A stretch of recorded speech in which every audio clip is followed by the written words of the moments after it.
Good afternoon. This is Peter Thomas, the General Counsel of the NAAOP. Well, I'm overjoyed to finally be able to announce to the NAAOP membership that the Orthotic and Prosthetic Medicare Patient-Centered Care Act has finally been introduced, H.R. 5262 in the House of Representatives.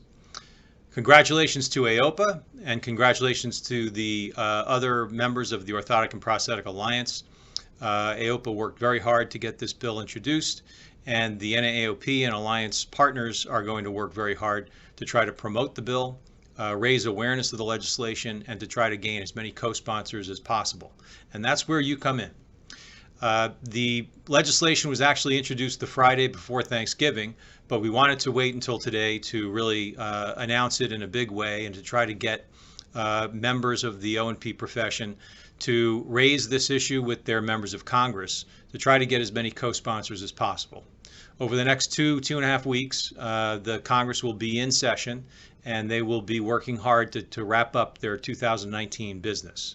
It's very important that everyone looking at this webcast pick up the phone, email their member of Congress, encourage them to co-sponsor H.R. 5262, the Medicare Orthotic and Prosthetic Patient-Centered Care Act.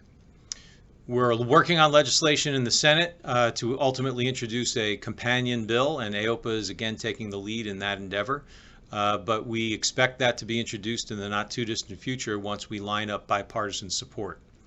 The House bill has bipartisan support. It's led by Congressman Mike Thompson of California, a Democrat on the Ways and Means Committee, as well as Congressman Glenn Thompson from Pennsylvania. He's a Republican from Pennsylvania who has been largely connected with this bill from its inception. Used to be called the Orthotic and Prosthetic Medicare Improvement Act. So ultimately, this bill is rewritten from the previous legislation, and it stresses some new areas. It would again separate durable medical equipment from orthotics and prosthetics under the Medicare program. It would also tailor or reduce the number of HCPCS L codes that are exposed to competitive bidding by restoring congressional intent and making sure that the Medicare program, CMS, only conduct competitive bidding on truly off-the-shelf orthoses.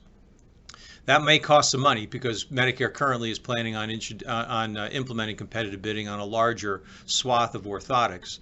And thus, we have included a provision that would help pay for that, basically banning drop shipment of custom orthotics and prosthetics to beneficiaries' homes.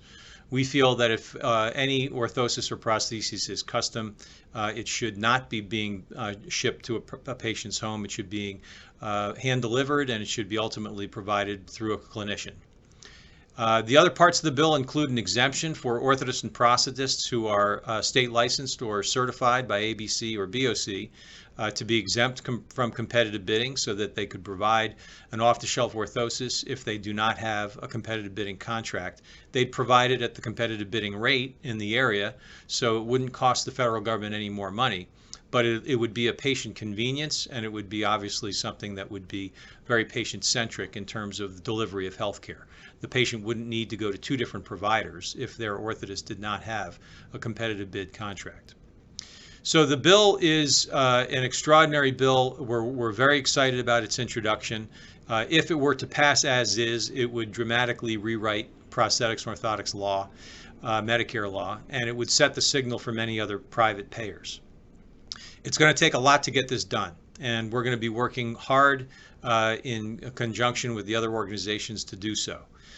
Please go to the NAAOP website, www.naaop.org, and sign on to the Legislative Action Center, and you'll be able to immediately connect through email, or you can find the phone number as well of your member of Congress who represents you and ask them to co-sponsor this bipartisan bill.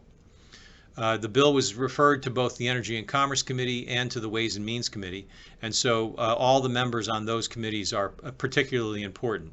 That can also be found on our website. We appreciate your engagement and your involvement with this. This won't take long. There is a letter on the NAAOP website that will preload whatever message you send. We encourage you to tailor it and to make sure that your member of Congress learns about you, who you are, what role you play in prosthetics and orthotics, and what role you play in the congressman's district. And then send it. And it would be great if you followed up with a phone call and impressed upon them the importance of co-sponsoring this important legislation. It's finally here. Now we need to go to work, roll up our sleeves, and work as a community, the O&P community, to really get this bill across the finish line. Thanks so much. Thanks to AOPA for its work on this issue. We look forward to a successful legislative endeavor in 2020. Thanks so much.